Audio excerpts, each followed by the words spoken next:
Bismillahirrahmanirrahim. Assalamualaikum warahmatullahi wabarakatuh. Kebawah Duli Yang Maha Mulia Paduka Seri Baginda Sultan Haji Hasanah Bolkiah Muizzaddin Wad Daulah, Ibni Almarhum Sultan Haji Omar Ali Saifuddin Sa'du Khairiwaddin, Sultan dan Yang di-Pertuan Negara Brunei Darussalam telah berkenan menghantar titah perutusan tahniah kepada The Honourable Anthony Albanese MP, Perdana Menteri Australia, berikutan dengan pelantikannya sebagai Perdana Menteri Australia yang baharu.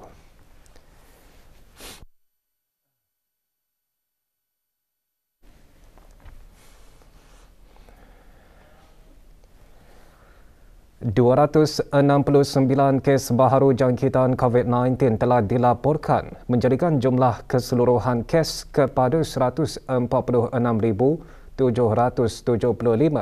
Perkara tersebut dimaklumkan oleh Yang Berhormat Pihin Dato' Laila Raja, Meja Jana Bersara Dato' Paduka Seri Haji Awang Halbi bin Haji Muhammad Yusof, Menteri Pertahanan kedua, pada sidang media situasi terkini jangkitan COVID-19 di Dewan Al-Afiah Kementerian Kesihatan kemarin. Tidak ada kes yang dikategorikan dalam kategori 5, yakni mereka yang memerlukan rawatan di unit rawatan intensif ICU, dan tidak ada kes sedang berada di kategori 4, yakni mereka yang memerlukan bantuan oksigen di bawah pemantauan rapi. Sebanyak 271 kes telah disahkan sembuh, yang membawa jumlah kes yang sembuh kepada 144,943 kes. Jumlah kes aktif pula ialah sebanyak 1,610 kes, iaitu 11 kes sedang dirawat di hospital, manakala 1,599 kes sedang menjalani pengasihan diri di rumah. Satu kes COVID-19 telah meninggal dunia, di mana kes tersebut tidak dikategorikan sebagai kematian disebabkan COVID-19. Negara Brunei Darussalam tidak terkecuali daripada kesan krisis iklim sehingga menyebabkan suhu meningkat pada kadar 0.25 darjah Celsius setiap dekad dan turunan hujan meningkat pada kadar 100 mm setiap dekad. Ini juga menyebabkan peningkatan kejadian bencana banjir, kebakaran hutan, tanah susur, angin kencang, kerosakan bangunan dan alam sekitar. Berucap pada majlis penandatanganan memorandum persefahaman antara Kerajaan Kebawah Duli Yang Maha Mulia Paduka Seri Baginda Sultan dan Yang di-Pertuan Negara Brunei Darussalam dan Bank Islam Brunei Darussalam BIBD, Yang Berhormat Datuk Seri Setia Jurutera Awang Haji Suhaimi bin Haji Ghaffar, Menteri Pembangunan, selaku pengerusi bersama Majlis Kebangsaan Perubahan Iklim Negara Brunei Darussalam BNCC, menjelaskan ia sebahagian daripada kesan perubahan iklim yang mana adaptasi adalah penting. Pilihan adaptasi sedia ada boleh mengurangkan risiko iklim jika dibiayai secukupnya dan dilaksanakan dengan lebih cepat. It is important that we increase adaptation measures and future-proof our country and our communities.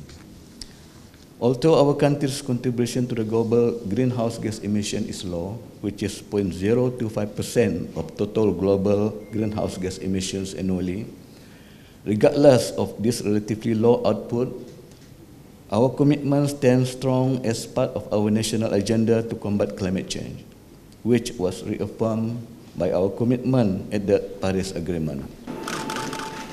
Menandatangani bagi pihak BIBD, Hajah Nur Aini binti Haji Sulaiman, pemangku pengarah urusan dan ketua pegawai eksekutif BIBD, manakala BNCC diwakili oleh Dr. Nur Imtihan binti Haji Abdul Razak, Setiausaha Tetap Perancangan Guna Tanah dan Alam Sekitar, Kementerian Pembangunan. Dengan perjanjian tersebut, ia mencerminkan kepentingan masa depan yang berdaya tahan. Hadir Menteri di Jabatan Perdana Menteri dan Menteri Kewangan dan Ekonomi kedua selaku pengerusi BIBD. Juga hadir Menteri Sumber-Sumber Utama dan Pelancongan, Menteri di Jabatan Perdana Menteri dan Menteri Pengangkutan dan Info Komunikasi.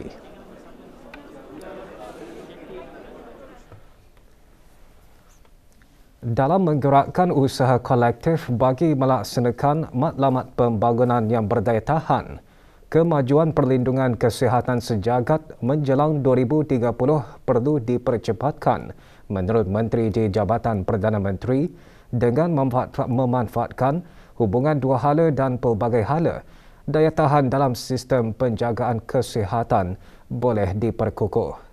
Berucap pada sesi persidangan Suruhanjaya Ekonomi dan Sosial Pertubuhan Bangsa-Bangsa Bersatu untuk Asia dan Pasifik (ASCAPE) ke-78 secara maya, Yang Berhormat Datuk Seri Setia Haji Awang Abdul Mukti bin Haji Muhammad Daud menjelaskan sumbangan kerjasama ASCAPE yang sedia ada adalah dihargai dan kemajuan seterusnya dialu-alukan.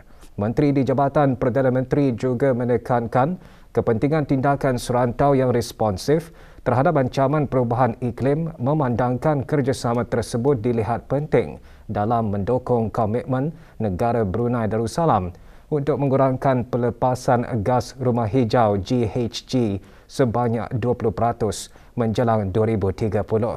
Bersandarkan kemajuan ASCAPE dalam perlindungan alam sekitar, Yang Berhormat menyatakan ASCAPE perlu menerokai lebih banyak laluan cekap untuk mengurangkan GHG. In fulfilling our commitment and implementing strategies under the Brunei Darussalam National Climate Change Policy, regional collaboration is instrumental. ASCAPE has generated commendable momentum through its environmental protection efforts, among others. On this note, we believe that by building an effective pathway to reducing greenhouse gas emission, we can keep the 1.5 degrees target alive. Very successful session. Sesi menghimpunkan ahli-ahli ASCAPE bagi membincangkan masa depan kerjasama serantau dalam memajukan agenda pembangunan berdaya tahan 2030.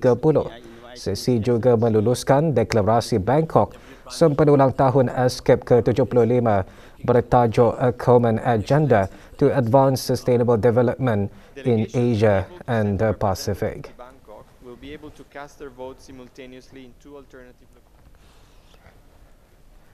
Seramai 31 orang graduan di bawah skim beasiswa kerajaan ke bawah Dunia Maha Mulia Paduka Seri Baginda Sultan dan Yang di-Pertuan Negara Brunei Darussalam ke luar negeri dan skim bantuan pinjaman pendidikan yang berjaya memperolehi kepujian kelas pertama dalam pengajian mereka pada tahun 2020 dan 2021 diraikan dengan Majlis Penyampaian Anugerah Graduan Cemerlang 2022. Majlis berlangsung di Kompleks Yayasan Sultan Haji Hassanah Bolkiah, Bandar Seri Begawan. Penyampaian anugerah disempurnakan oleh Yang Berhormat Datuk Seri Setia Abang Haji Hamzah bin Haji Sulaiman, Menteri Pendidikan. Majlis antara lain bertujuan bagi memberi pengiktirafan dan penghargaan terhadap usaha para graduan dalam mencapai kelulusan yang cemerlang selain untuk menjadi inspirasi kepada pelajar-pelajar lain agar lebih bersemangat meraih kejayaan dalam pengajian mereka. Juga hadir Datin Seri Paduka Dr. Hajarul Maizah binti Haji Muhammad Saleh, Timbalan Menteri Pendidikan.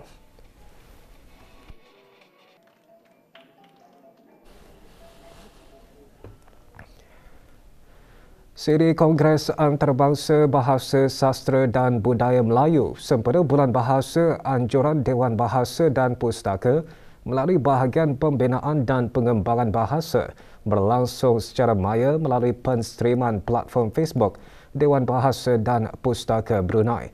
Kongres kali ini mengupas aspek bahasa dengan tajuk Kekayaan Perbendaharaan Kata dalam Bahasa Melayu Indonesia. Antara yang menyertai Yang Berhormat Meja Jana Bersara Datuk Paduka Seri Awang Haji Aminuddin Ehsan bin Pihin Orang Kaya Saiful Muluk Datuk Seri Paduka Haji Abidin, Menteri Kebudayaan Belia dan Sukan. Lebih 120 orang menghadiri siri pembentangan kali ke-14 ini yang menampilkan pemakalah dari Perancis, Dr. Lauren Metzger. Dengan tema utama Bahasa Jiwa Bangsa, Kongres antara lain berobjektif untuk menggabungkan pakar-pakar bahasa sastra dan budaya di peringkat terbangsa dan tanah air dalam upaya untuk berkongsi pengetahuan, ilmu dan gagasan. Dua negara atau di 4 negara dalam pemasakan kalau di Malaysia.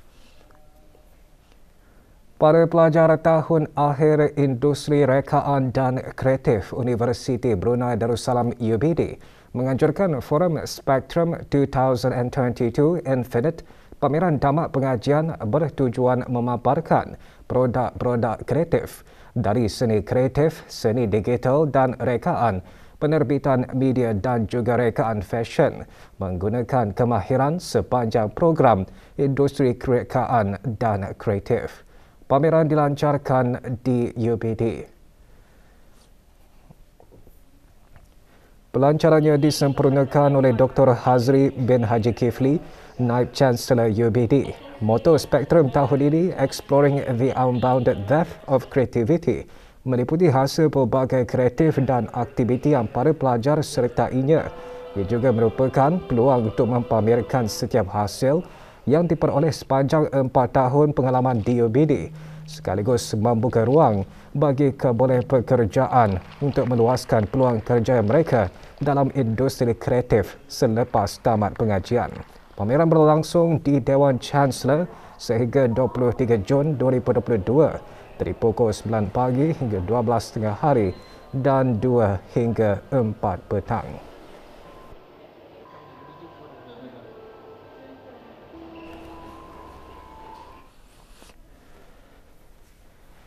Pusat Tingkatan 6 Belaid PTEB memulakan sesi pengajaran dan pembelajaran. Sehubungan itu, kerja-kerja pembersihan di seluruh sekolah telah dilaksanakan beberapa minggu lalu dengan kerjasama Kementerian Kesihatan, Kementerian Pembangunan melalui Jabatan Kerja Raya, Tentera Laut Diraja Brunei dan sukarelawan bagi memastikan persekitaran sekolah yang bersih, kondusif dan selamat. PTEB digunakan sebagai pusat pengasingan COVID-19 sejak bulan Ogos 2021 sehingga April 2022. Warga sekolah termasuk para tenaga pengajar dan pelajar sekolah berkenaan telah ditempatkan sementara di Sekolah Menengah Saidina Ali. Kementerian Pendidikan akan terus menekankan aspek kebersihan dan keselamatan premis sekolah di negara ini bagi memastikan kesejahteraan warga sekolah terjamin. The cleaning of the school, the classrooms, all the special rooms have all been done, and we hope that all parents, students, stakeholders assured that this school is actually free from COVID-19. Sangat gembira dan bersyukur di atas pembukaan semula Pusat Tingkatan 6 Belaid, memandangkan pre-1 students kami masa ni baru pernah kemarilah for the first time. It's good for the students to come and study here, and the environment sangat bersih dan tenang.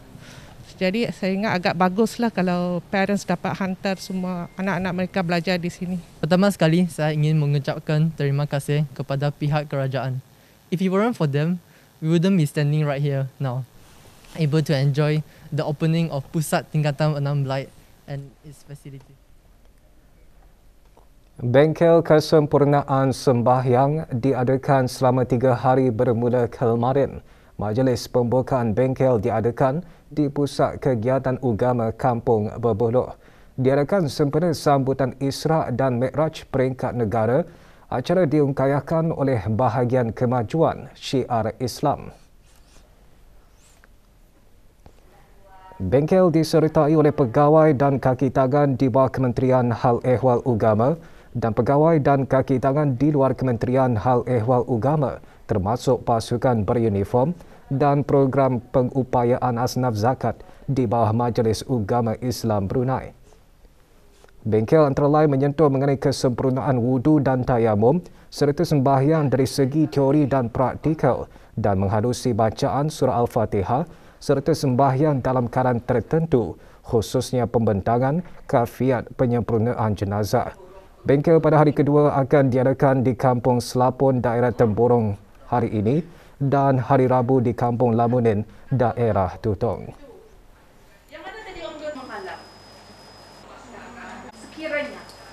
untuk menghalusi bacaan-bacaan dalam sembahyang, pergerakan dalam sembahyang. Dan untuk pada tahun ini insya-Allah pihak Urustia akan memfokuskan lebih kepada pengurusan jenazah, yang mana insya-Allah pengurusan jenazah secara teori dan secara praktikal yang akan diadakan. 30 peserta akan memperdengarkan bacaan masing-masing pada peringkat separuh akhir yang akan diadakan pada hari Ahad 29 Mei 2022. Pada peringkat akhir, 5 Qori dan 5 Qori'ah termasuk Johan Menunggu Qori dan Qori'ah 2021 akan bertanding.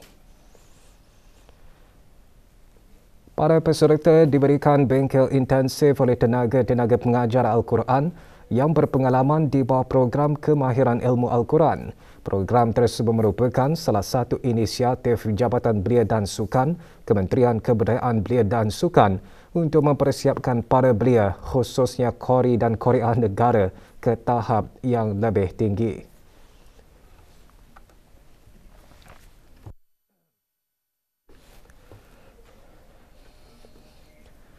Keputusan HIKAS 2022 pengambilan pusingan pertama untuk institusi pengajian tinggi awam IPTA iaitu Universiti Brunei Darussalam, Universiti Islam Sultan Sharif Ali, Universiti Teknologi Brunei dan Politeknik Brunei bagi tahun akademik 2022-2023 telah dikeluarkan.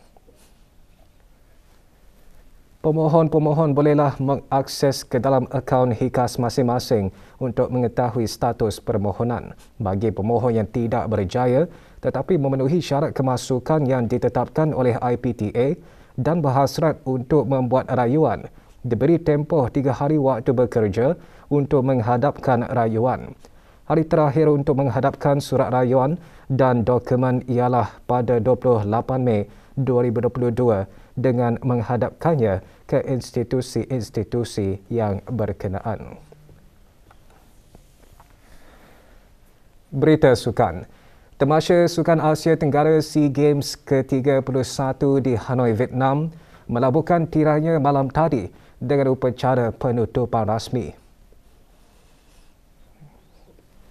Diadakan di Maiden Indoor Athletics Arena, upacara diisikan dengan pelbagai persembahan menarik dengan moto Bersatu untuk Bersinar yang diikuti dengan persembahan bunga api. Tamasya Sukan SEA kali ini dimenangi oleh negara tuan rumah Vietnam dengan mengungguli kedudukan teratas serta mendominasi kutipan pingat keseluruhan. Kontijen negara Brunei Darussalam pada tamasya kali ini membawa pulang 1 pingat emas, 1 perak dan 1 gangsa. Medals, 45 huy chương bạc và 90 huy chương vàng.